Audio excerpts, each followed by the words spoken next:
I'm here to come pray with you. I have a pastor that lives around the corner, another leader in the church. We will come and we'll pray with you because we're brothers and sisters. We can fight this battle together. And I am here with you to do that. And so, I'll go back to my house, start looking up the icebreaker games, and I'm just like, wow, did that just happen? Did that really just happen? And I get to share my story that night with the youth. And I come back, and my street's known to be a little noisier. There's people, dancing to music. They're a little. Some people are drunk. They're playing cards. The kids are playing with their dolls, or they're playing soccer in the streets. And word was, people are talking. Hey, there was a demon-possessed girl on the street this morning, and Sam and Yolanda helped them. And Yolanda's there, talking to the neighbors and just like, yeah. So I come in. I'm like, yeah, we're sharing our experience. And Yolanda's like, you know what? Sam was speaking in English. She was speaking in English when, he didn't have the words. He was calling out to our God. And the cool thing was, our God understands English. He understands Spanish. And the demon was basically sucked out, which basically was condemned out. And there was power in our God. And people were just listening to our story. And I'm like, you know what? That's so cool, God.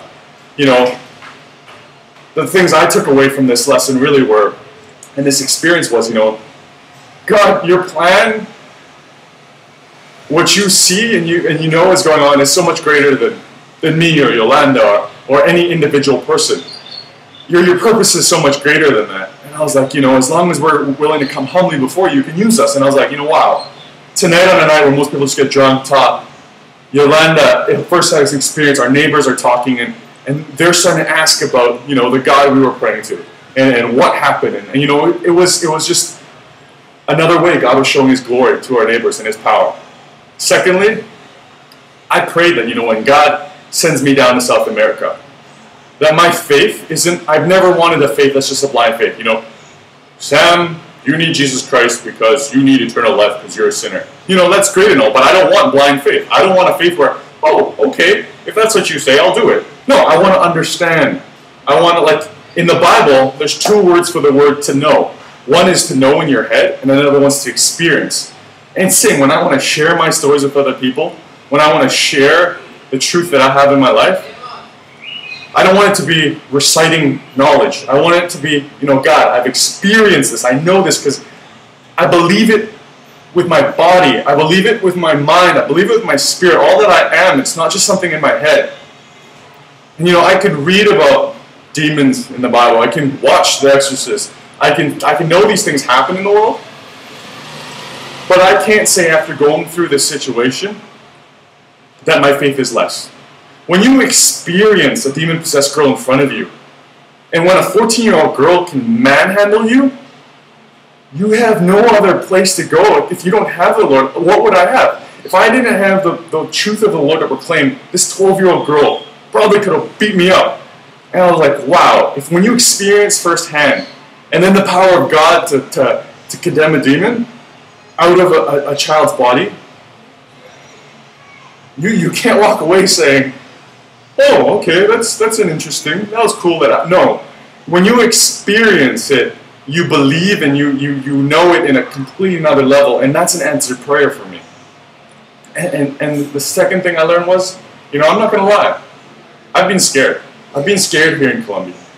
To get in different ministry opportunities, I don't have, coming from a job where I could communicate, I could write, and just have all these different skills to come to a place where, my language and my communication skills are progressing.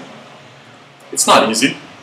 A lot of times I don't have the words. I don't have the ways to express myself and to share things in the way I want to.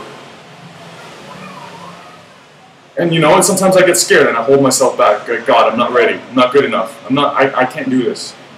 But really? Did I ever in a million years think I was ready enough to cast out a demon? No. But God knows. God has me here for a reason.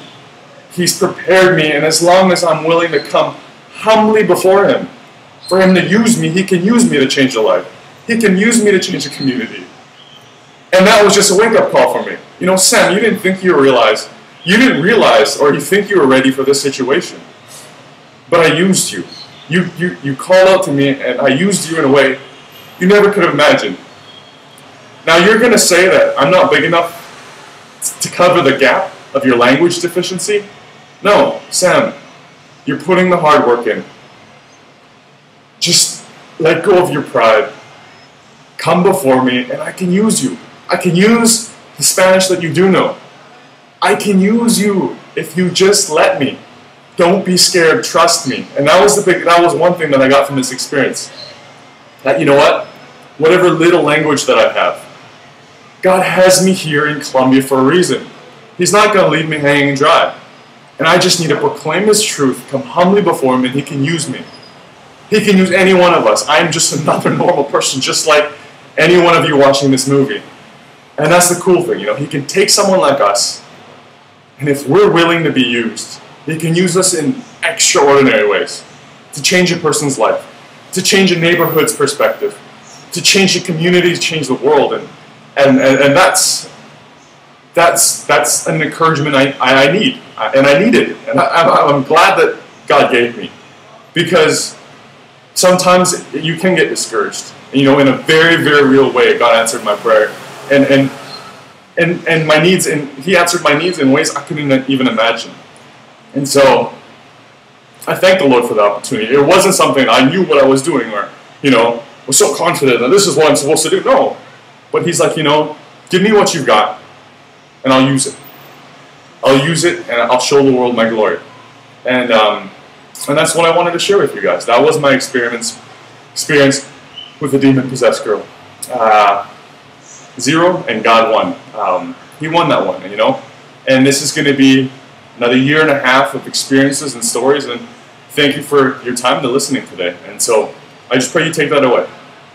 Wherever you're at, you know, step up to the challenge. And if you believe in God, just take that step of faith and see what He's going to do. So thank you for your prayers and your encouragement. And until next time, adios.